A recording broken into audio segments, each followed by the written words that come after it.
Sejam muito bem-vindos, meus amados, minhas amadas irmãs do Senhor Jesus Cristo. Hoje estaremos iniciando o nosso quarto vídeo do curso Bíblia Hoje.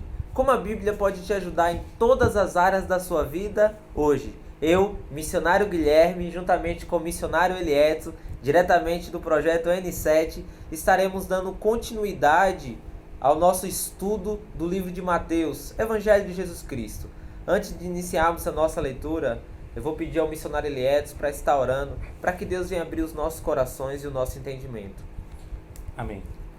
Senhor, nós estamos na Tua presença nesse momento, juntamente com todas as pessoas que nos acompanham, para Te pedir, Senhor, sabedoria, direção, entendimento, para que tudo que viemos a ler, Senhor, possamos aplicar no nosso coração e assim estar dispostos a colocar em prática, Pai, a Tua palavra, a Tua verdade, o Teu amor, o Teu Evangelho, Senhor.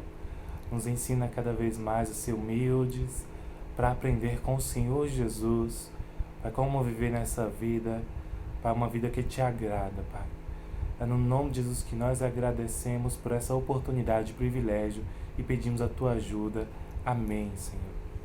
Amém. Vamos juntos, meus irmãos, cada quem diretamente da sua casa, diretamente no seu habitat aí, nos seus aposentos, entrar na jornada, onde iniciamos há 3 vídeos atrás. Abra sua Bíblia em Mateus, capítulo 2, a partir do versículo 13. Depois que partiram, um anjo do Senhor apareceu a José em sonho e lhe disse: levanta-se, tome o menino e sua mãe e fuja para o Egito. Fique lá até que eu lhe diga, pois Herodes vai procurar o menino para matá-lo. Então ele se levantou, tomou o menino e sua mãe durante a noite e partiu para o Egito, onde ficou até a morte de Herodes. E assim se cumpriu o que o Senhor tinha dito pelo profeta: do Egito chamei o meu filho.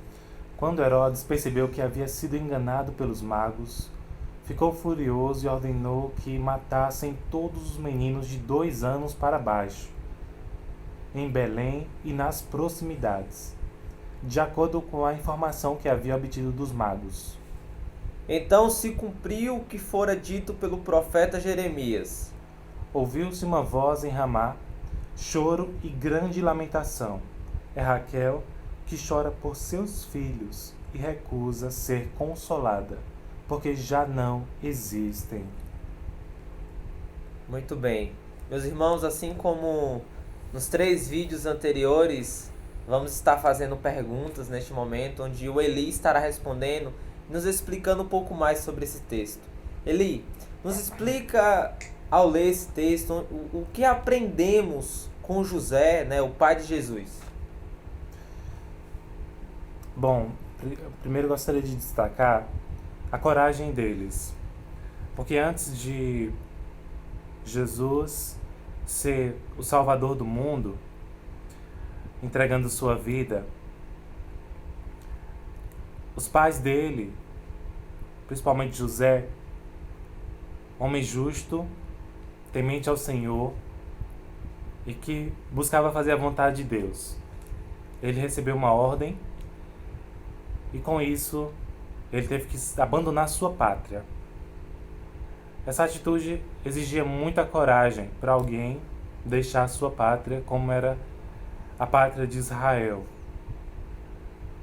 seu povo, onde tinha raízes muito fortes, e eles criam muito na descendência do seu povo naquele lugar.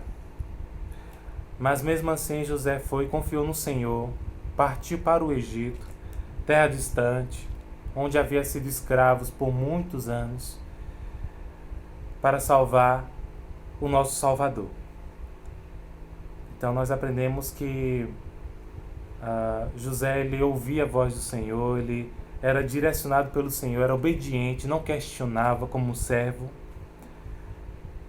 E precisamos aprender a ser mais servos obedientes, que não questionam o Senhor. Ao invés de perguntar: Senhor, por que isso está acontecendo? Para que isso? Qual o propósito disso? Obedecer, entender que o Senhor está no controle, Ele sabe todas as coisas, Ele vê além, como Ele viu aqui o que ia acontecer com Jesus se Ele tivesse permanecido lá. Ele obedeceu e, assim como o povo de Israel, no versículo 15, o profeta diz: do Egito chamei o meu filho, o meu povo. Assim também era necessário que Jesus cumprisse exatamente tudo o que estava escrito a seu respeito no Antigo Testamento. Isso está lá no profeta Oséias, capítulo 11, versículo 1. E da mesma forma como o povo de Israel saiu do Egito, Jesus também sairia do Egito para libertar o seu povo. Nós, aqueles que o recebiam como um salvador de suas vidas. Amém. Muito bem, Eli. Estaremos continuando até o final do capítulo 2, a partir do versículo 19, neste momento, meus irmãos. Depois que Herodes morreu, um anjo do Senhor apareceu em sonho a José no Egito. E disse: levante-se, tome o menino e sua mãe, e vá para a terra de Israel, pois estão mortos os que procuravam tirar a vida do menino. Ele se levantou, tomou o menino e sua mãe, e foi para a terra de Israel. Mas, ao ouvir que Arquelau estava reinando na Judéia em lugar de seu pai Herodes, teve medo de ir para lá. Tendo sido avisado em sonho, retirou-se para a região da Galileia. E foi viver numa cidade chamada Nazaré. Assim cumpriu-se o que fora dito pelos profetas: ele será chamado Nazareno. Muito bem, meus irmãos. Lemos aqui o último versículo do capítulo 2. Eu gostaria de perguntar agora ao Eli, para que ele desse um pequeno panorama daquilo que já lemos até esse momento, daquilo que já aprendemos até aqui. Nós entendemos que, assim como aqueles magos, que eles não tinham nomes, a Bíblia não cita de onde eles vieram, mas que a missão deles, e eles entenderam isso, não questionaram, obedeceram ao Senhor, entenderam que não era o nome deles que precisava ser reconhecido, mas sim o nome de Jesus. Eles vieram das suas terras para anunciar o Salvador, Jesus, o único nome que merece ser reconhecido. Assim também José, pai de Jesus. Ele entendeu que era o nome de Jesus que precisava ser glorificado.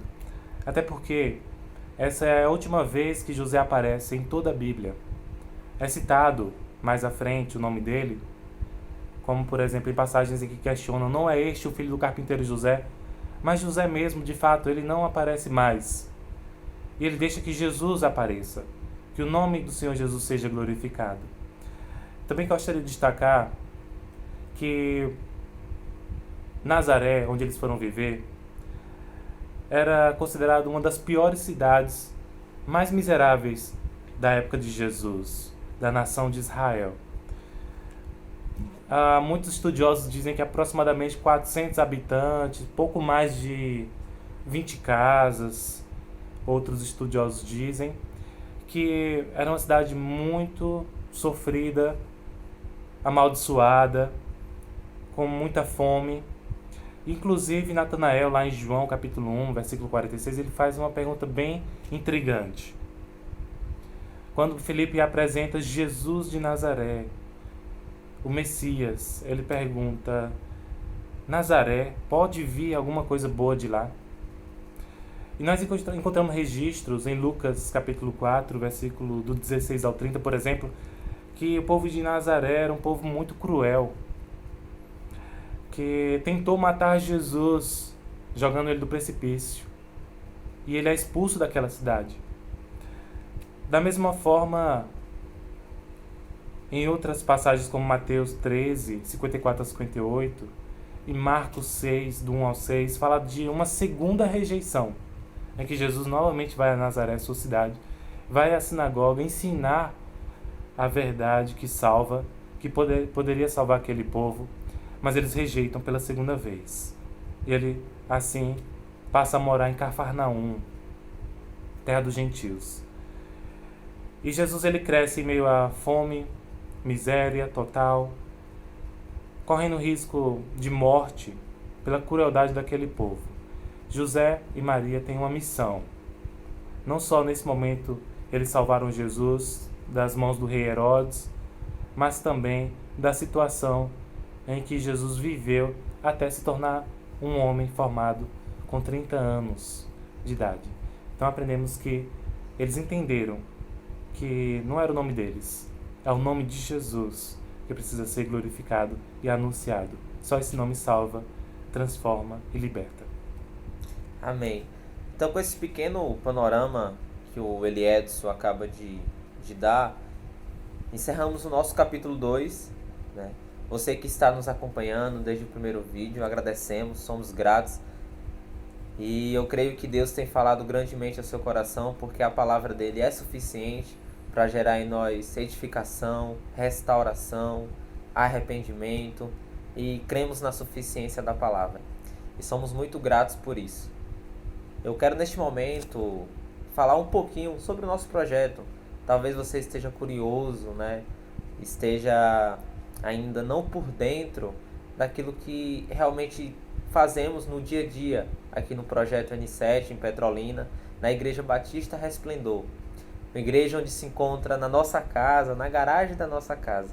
E realmente somos muito gratos por realmente participar deste projeto maravilhoso aqui, o qual a Junta de Missões Nacionais, uma organização batista, né, dos batistas brasileiros, que existe já há algum tempo, iniciou-se alguns anos atrás um projeto chamado Radical Brasil. E alcançou primeiramente Amazonas ali, depois veio pelo Brasil, chegando até o sertão. E eu e o Eli Edson, né, em 2019, março de 2019, decidimos entrar nesse projeto, né, abandonando os nossos sonhos, os nossos projetos, os nossos empregos, a faculdade. Entendemos que realmente viver para a obra do Senhor era realmente o nosso maior desejo. Um desejo o qual temos certeza que Deus colocou em nosso coração. E esta obra de Deus tem se cumprido aqui em nossas vidas quando fomos enviados a partir de junho para o campo missionário, depois de 3 meses de treinamento. O treinamento acontece em Carnaíba do Sertão, em Juazeiro, Bahia, onde passamos 3 meses intensos, confinados, estudando a palavra do Senhor, aprendendo sobre a cultura sertaneja, aprendendo um pouco mais sobre o dia a dia do missionário e aprendendo um pouco mais também sobre igreja multiplicadora, uma visão do Senhor, onde entende que o relacionamento discipulador ela é fundamental para cumprir a grande comissão. E hoje se encontramos aqui após 10 meses, né, já no campo, e Deus tem nos abençoado, dando diversos frutos aqui. Estamos fazendo diversos estudos, já experimentamos de pessoas serem batizadas, né, e a hoje fazerem parte do corpo de Cristo, dessa congregação maravilhosa do Senhor. Isso realmente é um privilégio. E eu tenho certeza que todos nós fomos chamados para cumprir a grande comissão. Não só eu, não só o Eli, não só os missionários espalhados no Brasil, mas todo discípulo de Jesus, ele é chamado para cumprir a grande comissão. Ele é chamado para multiplicar discípulos. Somos chamados para reproduzir, com certeza. Então, meus irmãos, você que tem tocado em seu coração esta palavra, você que tem realmente sentindo a chama de missões em seu coração e que quer conhecer mais o projeto, quer conhecer mais realmente os trabalhos que têm acontecido no Brasil e quer talvez até, né, assim como eu e Eli Edson, abandonar a faculdade, os trabalhos, a sua casa, o conforto ali da sua cama bem quente e entrar de fato para essa jornada maravilhosa do Senhor. E eu tenho certeza que Deus guiará a sua vida e estamos aqui também para responder qualquer dúvida. Amém?